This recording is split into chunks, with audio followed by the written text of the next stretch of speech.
Nó cho vlog nông nè. Đưa tầm đó.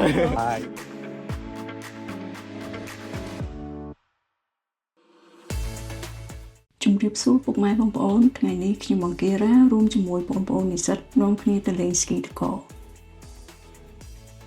ឡូវនេះខ្ញុំបានមកដល់ចំណតឡានក្រុង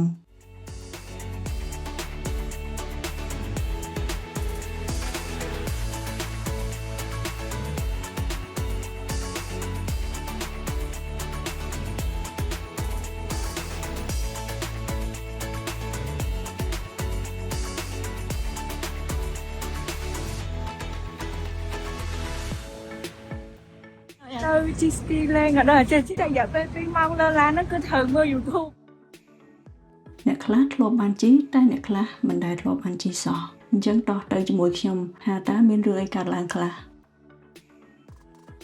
យើងជុំគ្នាអស់ហើយឡានក្រុងក៏ចាប់ផ្ដើមចេញដំណើរការធ្វើដំណើរចេញពីប្រាកនេះគឺមានរយៈពេល2ម៉ោង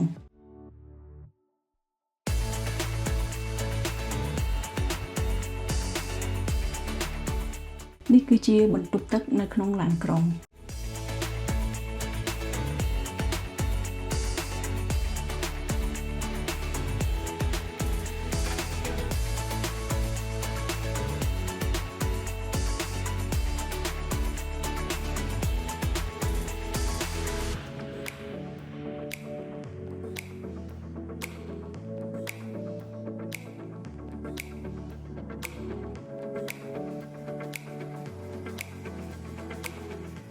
បងប្អូនអាចមើលបាននៅតាមផ្លូវថ្ងៃនេះគឺមានទឹកកកធ្លាក់ច្រើនខ្លាំងណាស់ហើយចំណែកសីតុណ្ហភាពវិញគឺធ្លាក់ដល់ដក8អង្សា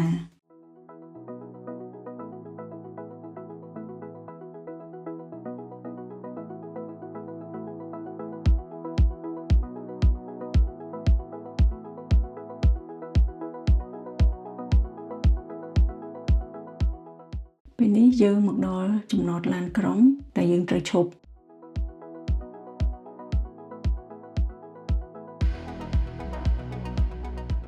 បន្ទាប់មកយើងត្រូវដើរប្រហែល10នាទីទៀតដើម្បីទៅដល់កន្លែងលេងស្គី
ពេលនេះយើងដើរទៅខាងលើដើម្បីទៅរកកន្លែងជួលស្គី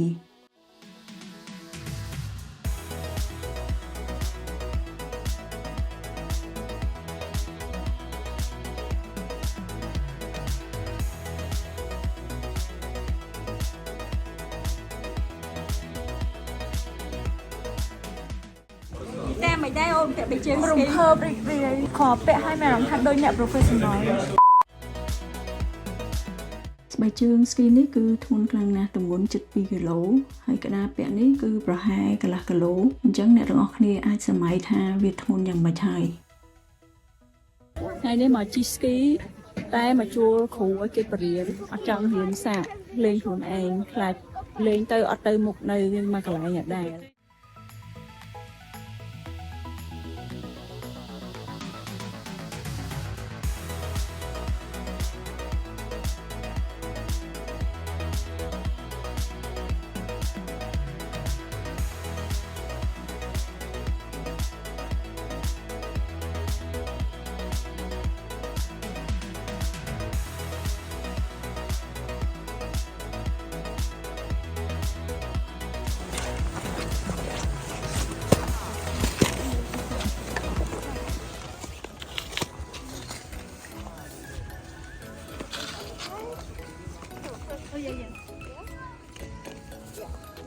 នៅពេលដែលខ្ញុំឈរនៅលើព្រិលជាលើកដំបូងអារម្មណ៍រំភើបផងភ័យខ្លាចផងជើងរបស់ខ្ញុំញ័រ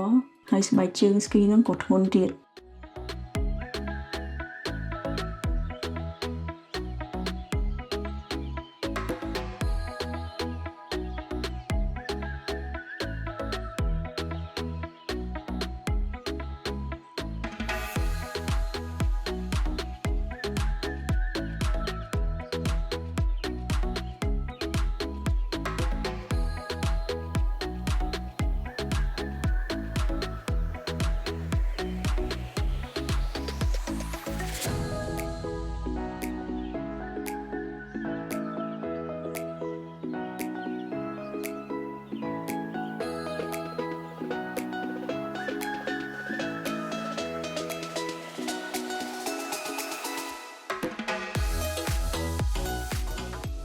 គ្រូបង្វឹករបស់ខ្ញុំបានបង្រៀនអំពីរបៀបឈរឲ្យមានលំនឹងនិងរបៀបឈប់ដែលត្រូវធ្វើជារូបរាងពីហ្សាខ្ញុំរៀននេះគឺរយៈពេល1ម៉ោងហើយចំណែកតម្លៃវិញគឺ$46ការដួលពីរដងគឺជារឿងធម្មតាទេសម្រាប់ការហាត់ដំបូងខ្យល់ត្រជាក់ខ្លាំងបានបុកមកលើមុខរបស់ខ្ញុំពេលដែលខ្ញុំឈរពីលើជម្រាលភ្នំនៅក្រោមសីតុណ្ហភាព8អង្សាឥឡូវនេះខ្ញុំសាកល្បងលេងខ្លួនឯងពេលចាប់ផ្ដើមជិះចុះនឹងខ្យល់ត្រជាក់កាន់តែខ្លាំងឡើងប៉ុន្តែអារម្មណ៍នៃការអណ្ដែតលើព្រិលបានធ្វើឲ្យខ្ញុំភ្លេចអំពីភាពត្រជាក់នេះជាបទពិសោធន៍ដ៏អស្ចារ្យមួយដែលខ្ញុំមិនអាចបំភ្លេចបានឡើយ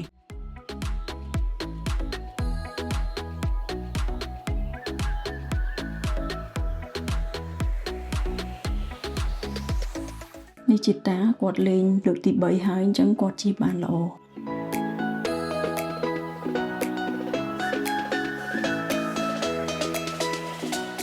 រឿងមួយទៀតដែលបងប្អូនអាចឆ្ងល់ថាចុះបើដួលឬរបួសអីទៅគិតយ៉ាងម៉េចកុំភ័យនេះគឺជាម៉ូតូពេទ្យគេមានអ្នកប្រចាំការជានិច្ចសម្រាប់ជួយសង្គ្រោះ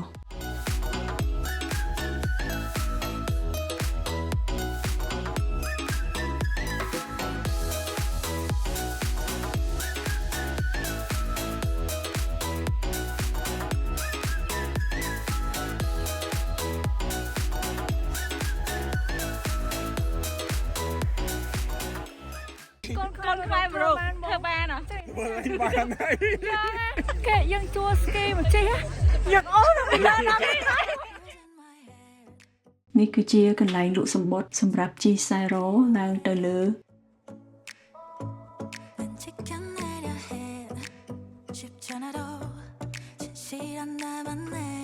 ដើម្បីឡើងទៅខាងលើហ្នឹងយើងត្រូវមានសម្បត្តិដើម្បីដាក់ scan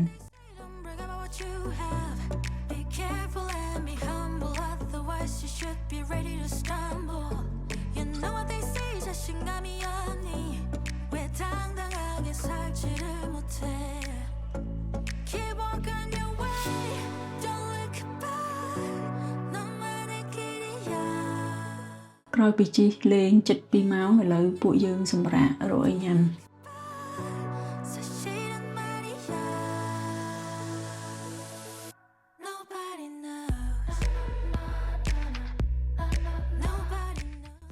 lấy vậy mà chị hơi xa bón mày vậy anh rộng dễ thầm đấy kia mà hai đợt bồn tay mày hai bồn cần hai trong chi tiền đó mấy làm miệng mặn đâu nghĩ đôi bị đo hay nhung oski cho thằng lơ đau còng chị lên tí tí là đóng confident chị môn trong thì tròn đa lên tí mạ này tí pí chị ba này tay tí tí đứa tầm đó mới một ngày chị nghiệm móc ru mày nghe cho nào rồi mày đá chi ski lại cái bạn tịch tịch chơi ta ក្រោយពីសម្រាប់ហើយយើងចាប់ផ្ដើមលេងបន្តទៀត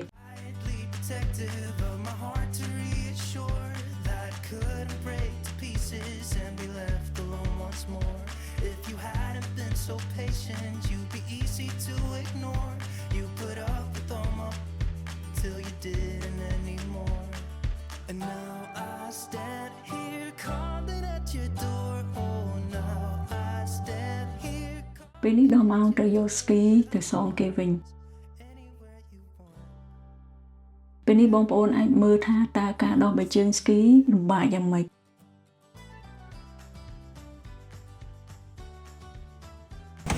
đọc được chân ngô bạn nên ngô bọn nó nè I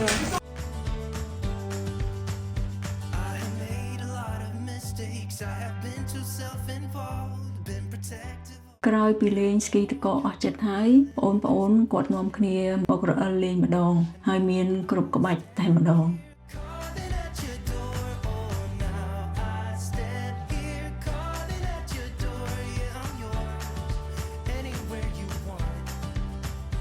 Yeah, I'm yours, and now we're singing.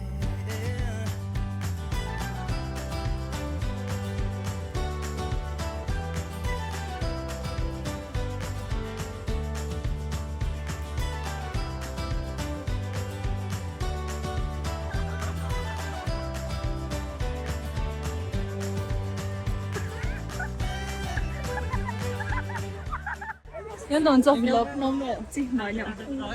không hiểu chăng chị Linh lôi lại mẹ lùng lùng ấy nè mẹ đưa chị Linh thì muốn đây nè xin pray I was quietly protective of my heart to reassure that it couldn't break.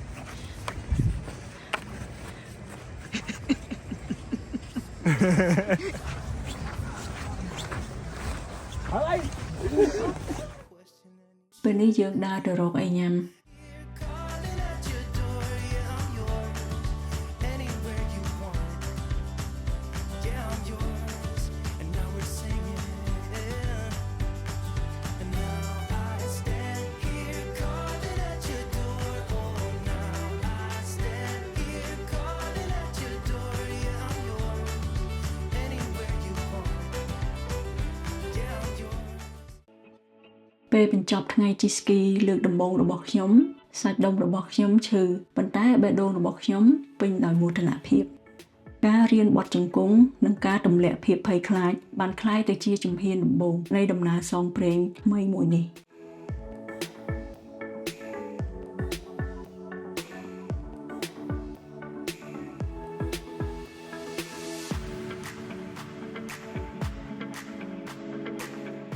ឥឡូវនេះយើងចាំឡានក្រុងដើម្បីត្រឡប់ទៅវិញ